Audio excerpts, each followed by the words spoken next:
মসজিদ থেকে অস্ত্র উদ্ধার করছে সেনাবাহিনী, এমন কিছু ভিডিও এবং ছবি ভাইরাল হয়েছে সোশ্যাল মিডিয়ায়। প্রশ্ন হলো, ধর্মীয় উপাসনালয় থেকে কি সন্ত্রাসী কার্যক্রম করা হয় নাকি ভিন্ন কিছু? তবে এসব ভিডিও ও ছবি প্রচার করে নানান সন্ত্রাসী কার্যক্রম করা হচ্ছে বলে দাবি করেন অনেকেই। তবে ফ্যাক্ট ওয়াচের অনুসন্ধানে বেরিয়ে আসলো চাঞ্চল্যকর তথ্য।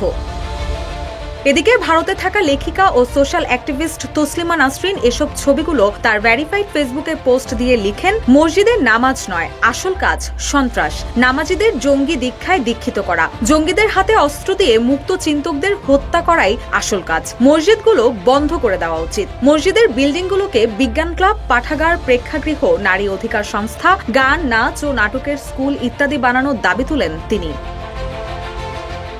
প্রকাশিত এসব ছবি ও ভিডিওগুলো নিয়ে বিভ্রান্তিকর তথ্যের সত্যতা যাচাইয়ের কাজ শুরু করে ফ্যাক্ট চেকিং প্রতিষ্ঠান ফ্যাক্ট ওয়াচ। ভাইরাল ছবিগুলো রিভার্স ইমেজ সার্চে হুসাইন আদনান নামের একটি ফেসবুক পেজে পাওয়া যায়। ছবিগুলো 2024 সালের 7 আগস্ট পেজটিতে পোস্ট করা হয়। পোস্টের ক্যাপশন অনুযায়ী, এসব অস্ত্র খিলগাঁও থানা থেকে লুট হয়। পরে ইসলামী সঙ্গীত শিল্পী গোষ্ঠী কলরবের পরিচালক মুফতি ইমতিয়াজ মাসরুর ও তার মুসল্লিরা এসব আগ্নেয়াস্ত্র উদ্ধার করে সেনাবাহিনীর কাছে ফিরিয়ে দেন। ওয়ালটন এখন দেশের সীমানা পেরিয়ে পৌঁছে গিয়েছে 50টিরও বেশি দেশে। ওয়ালটন, ঘরে ঘরে, বিশ্বজুড়ে।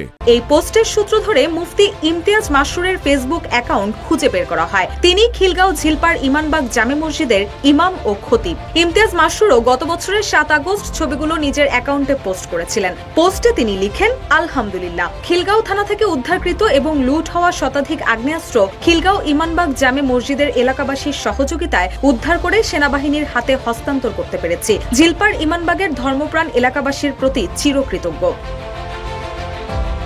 সম্প্রতি ছবিগুলো আবার ফেসবুকে ছড়িয়ে মিথ্যা ও অপপ্রচার শুরু হলে 9 আগস্ট রাতে ফেসবুকে আরেকটি পোস্ট দেন তিনি। ওই পোস্টে লিখেন, গত বছর 5 আগস্ট খিলগাঁও থানায় যখন আগুন ধরিয়ে অস্ত্র লুটপাট করা হচ্ছিল, তখন জীবন বাজি রেখে এলাকাবাসীর সহায়তায় থানার অস্ত্রগুলো উদ্ধার করে আমার কর্মস্থল ইমানবাগ জামে মসজিদে জমা করে রাখি। পরে সেনাবাহিনীকে খবর দিলে তারা এসে অস্ত্রগুলো নিয়ে যায়। পুরো ঘটনার অফিসিয়াল এবং লিখিত ডকুমেন্ট থানায় ও আর্মি ক্যাম্পে সংরক্ষিত আছে।